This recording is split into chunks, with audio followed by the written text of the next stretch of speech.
주일 새벽기도 하나님 앞에 드리겠습니다. 나는 전능하신 아버지 하나님, 천지의 창조주를 믿습니다. 나는 그의 유일하신 아들 우리 주 예수 그리스도를 믿습니다.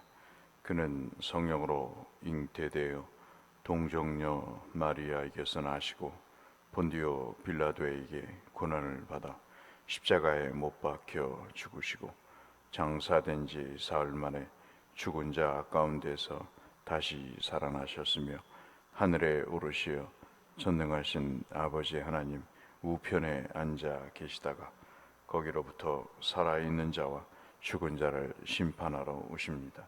나는 성령을 믿으며 거룩한 공교회와 성도의 교제와 죄를 용서받는 것과 몸의 부활과 영생을 믿습니다.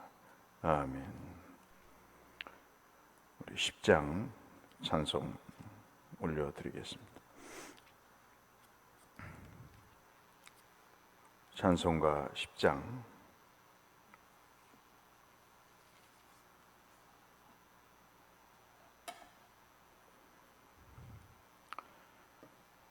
함께 찬송하겠습니다.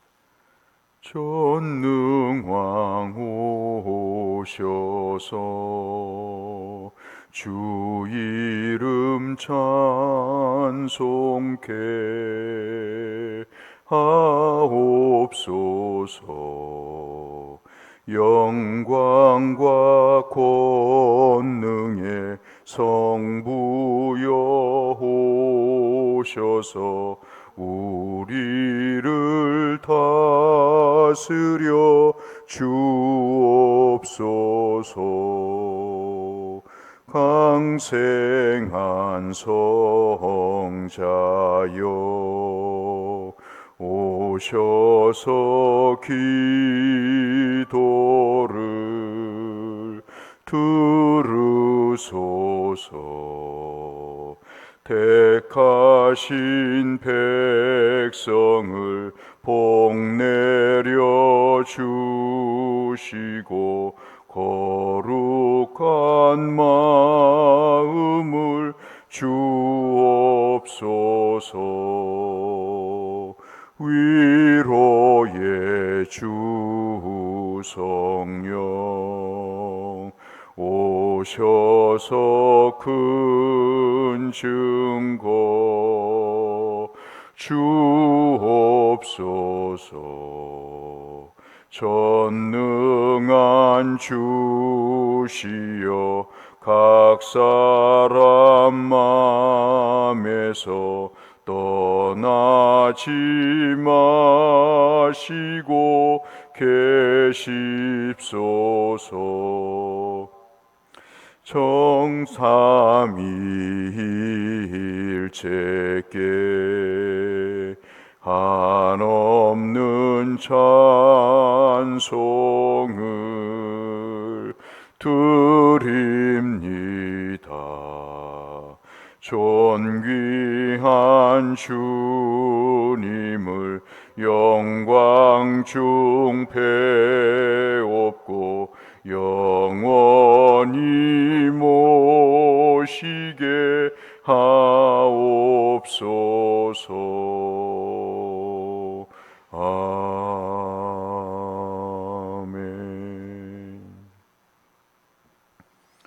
욥기 41장 말씀을 보겠습니다.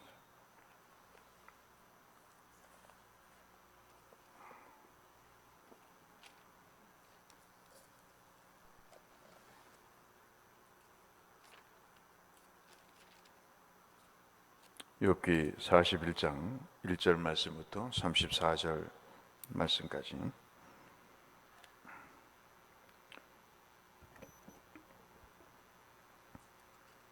한 절씩 교독하도록 하겠습니다. 내가 낚시로 리오야단을 끌어낼 수 있겠느냐?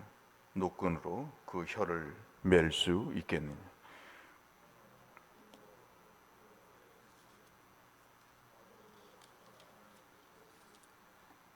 그것이 어찌 내게 계속하여 간청하겠느냐?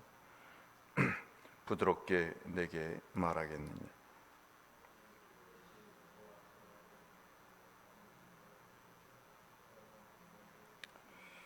내가 어찌 그것을 새를 가지고 놀듯 하겠으며 내 여종들을 위하여 그것을 메어 두겠느냐.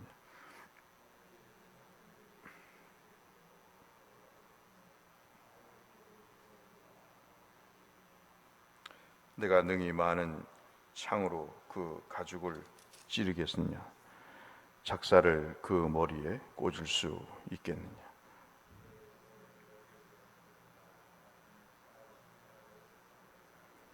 참으로 잡으려고 하는 그의 희망은 헛된 것이라.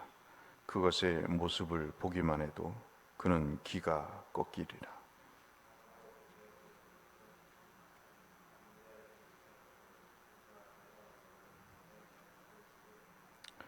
누가 먼저 내게 주고 나로 하여금 갚게 하겠느냐.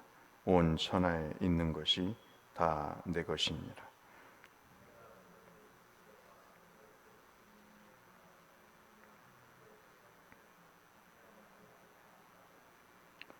누가 그것에 참 겉가죽을 벗기겠으며 그것에게 겉 재갈을 물릴 수 있겠느냐.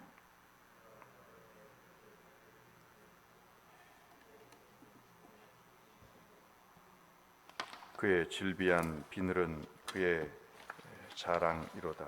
든든하게 봉인하듯이 닫혀 있구나.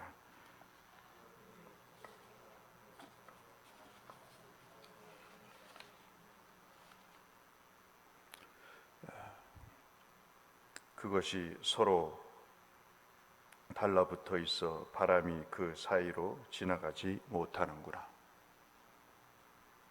18절 읽겠습니다.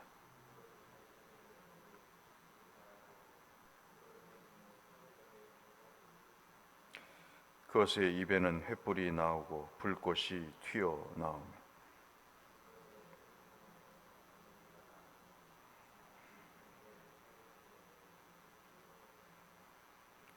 그의 입김은 숯불을 지피며 그의 입은 불길을 뿜는구나.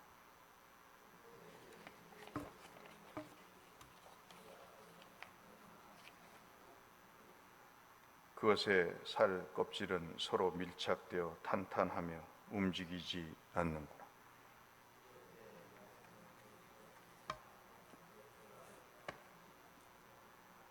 그것이 일어나면 용사라도 두려워하며 달아나리라.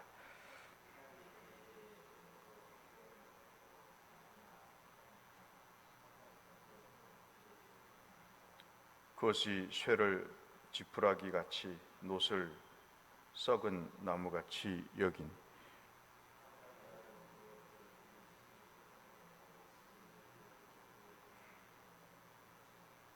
그것은 몽둥이도 지푸라기 같이 여기고 창이 날아오는 소리를 우습게 여기며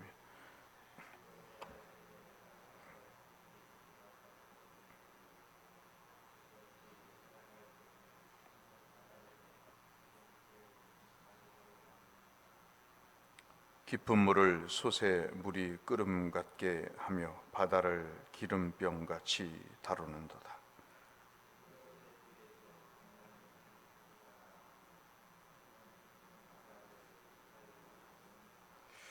세상에는 그것과 비교할 것이 없으니 그것은 두려움이 없는 것으로 지음 받았구나.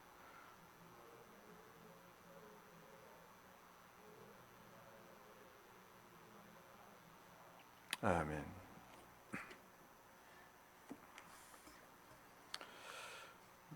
41장은 주께서 마지막으로 직접 나타나셔서 욥에게 말씀하신 내용입니다. 40장까지 말씀은 여러 가지를 말씀을 하시죠.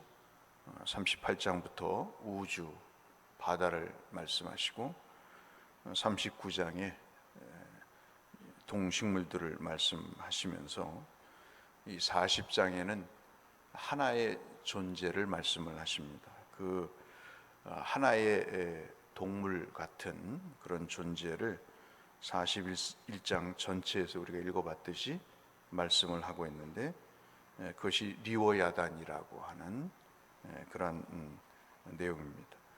리오야단이라고 하는 이 존재는 성경에 8번 등장을 5번 등장을 하고 있습니다.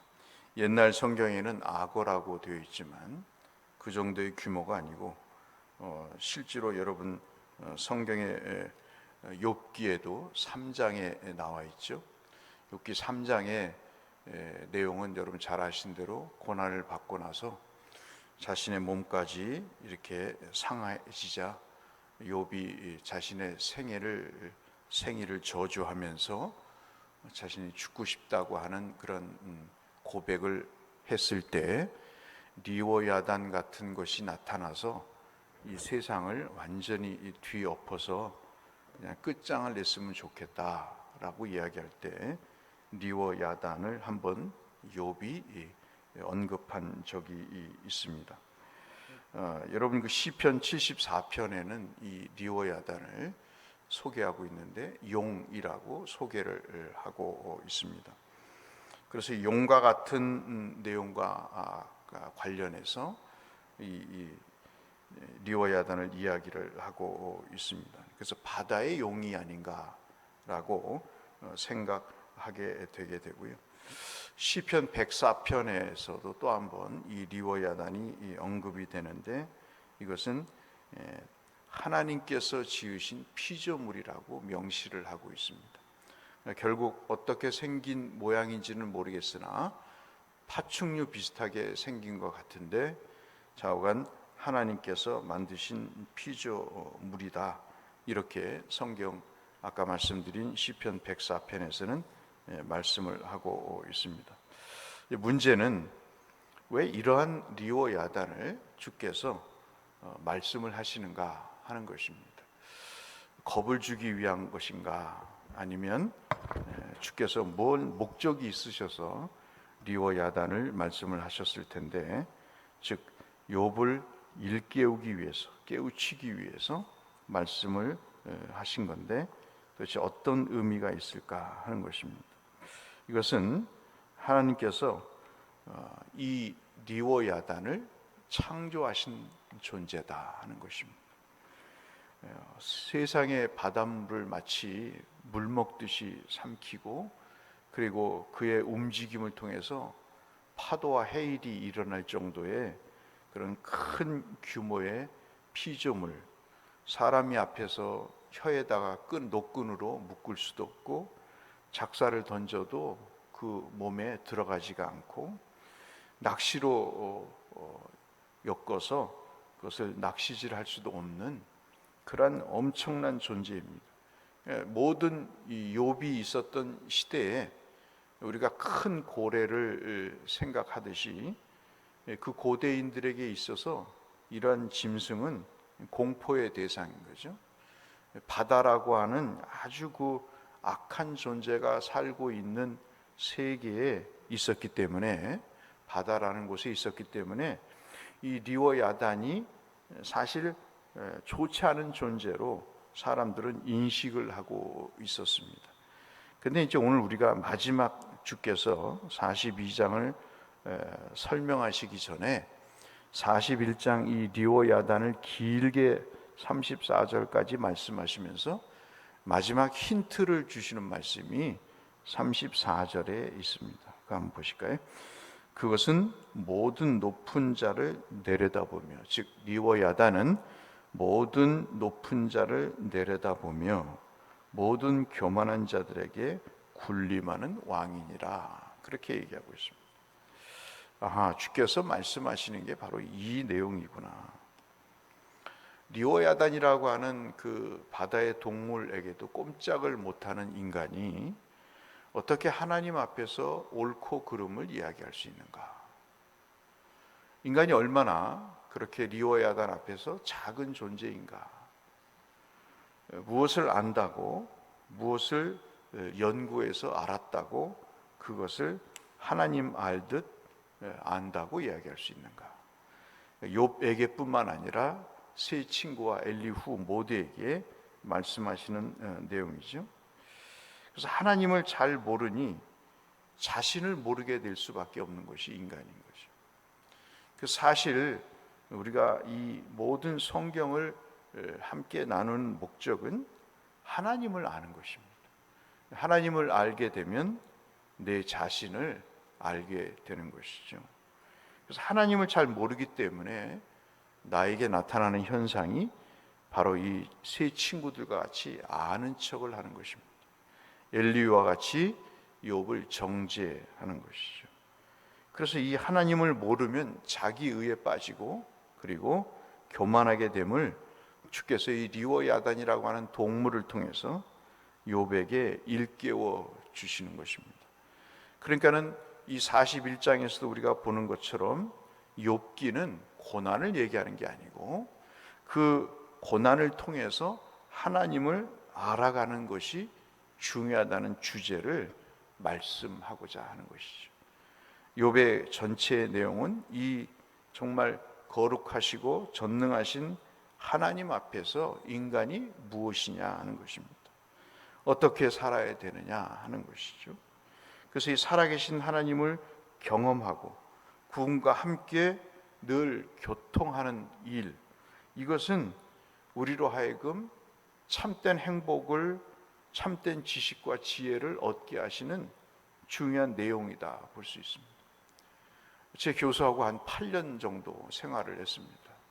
운동도 하고 공부도 하고 또 좋은 책을 같이 나누고 또 차를 마시면서 가정 일에 관한 이야기도 하고 참 배울 게 많더라고요. 이제는 돌아가셨습니다마는 참 배울 게 많은 분이었습니다. 인격적으로나 그 다음에 학문적으로나 삶으로나 참 대단한 분이다 하는 생각을 가져봤습니다. 사람과의 교통과 교제를 통해서도 이렇게 많은 것을 얻는데 하물며 하나님과 교제와 교통은 우리가 뺄 수 없는 중요한 삶의 우선순위요 가장 중요한 것이라고 볼 수 있겠죠. 그래서 이 절대 주권자이신 하나님 앞에 우리의 인생을 주관하시도록 내어주시는 일, 이것은 참 은혜요 축복이 아닐 수가 없는 것이죠. 오늘 이 말씀을 통해서 우리가 살펴볼 기도할 내용은 두 가지인 것 같습니다.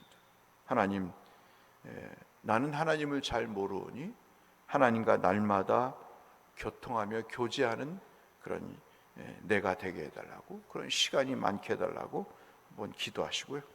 그 교제와 교통을 통해서 내가 하나님을 더 알아갈 수 있는 무지함이 벗겨지고 죄악된 상태가 벗겨지고 하나님의 온전하신 뜻, 그것을 내 영혼에 가득 채울 수 있게 해달라고 기도하시는 것이 41장을 우리가 묵상하는 중요한 포인트라고 볼 수 있겠습니다. 이 은혜가 이 자리에 참여한 모든 분들, 그리고 이 영상과 음성을 통해서 새벽기도에 동참하시는 모든 성도님들에게 충만히 임하시기를 주의 이름으로 축원합니다. 거룩하신 아버지 하나님, 주께서 우리에게 하나님을 알려주신 만큼 우리는 그만큼 은혜를 받고 살게 됩니다. 하나님을 아는 것이 세상에 가장 고상한 일이요 지식임을 우리에게 말씀해 주셨습니다. 하나님과 교통과 교제를 통해 어떤 것보다도 주님의 은혜와 복을 그 과정을 통해 누리게 하여 주시고, 하나님을 알므로 우리의 지혜와 지식과 우리의 모든 죄악된 요소들이 제거되고 주님 앞에 겸손하고 주님 앞에 겸허하며 주님 앞에 존귀한 삶을 살게 되는 우리의 모든 삶으로 전환되는 역사가, 은혜가 있도록 도와주옵소서. 예수님 이름으로 기도 올리옵나이다. 아멘. 하늘에 계신 우리 아버지, 아버지의 이름을 거룩하게 하시며 아버지의 나라가 오게 하시며 아버지의 뜻이 하늘에서와 같이 땅에서도 이루어지게 하소서. 오늘 우리에게 일용할 양식을 주시고 우리가 우리에게 잘못한 사람을 용서하여 준 것 같이 우리 죄를 용서하여 주시고 우리를 시험에 빠지지 않게 하시고 악에서 구하소서. 나라와 권능과 영광이 영원히 아버지의 것입니다. 아멘. 기도의 제목을 가지고 주일 말씀의 은혜를 위해서, 연약한 환우들과 어려운 교우들을 위해서, 또 잊지 마시고 선교사님들을 위해서 함께 기도하며 주 앞에 나가겠습니다. 기도하겠습니다. 아버지 하나님, 감사합니다. 하나님의 은혜로 생명을, 주의 말씀의 지혜를 얻게 하심을 감사합니다. 아버지여, 우리를 사랑하셔서 이 귀한 은혜를 베풀어 주셔서 주님과 지속적인 신령한 교제가 있게 하시고, 주님을 알아가는 귀한 삶의 순간순간들이 있게 하여 주셔서 이 세상과 하늘나라의 관계를 깨닫고 하나님 삶에 적용하며 살아갈 수 있는 주의 뜻과 의를 구하여 우리의 무지함이 벗겨지고 우리의 죄악됨이 사라지는 은혜, 축복의 삶이 되게 하여 주옵소서.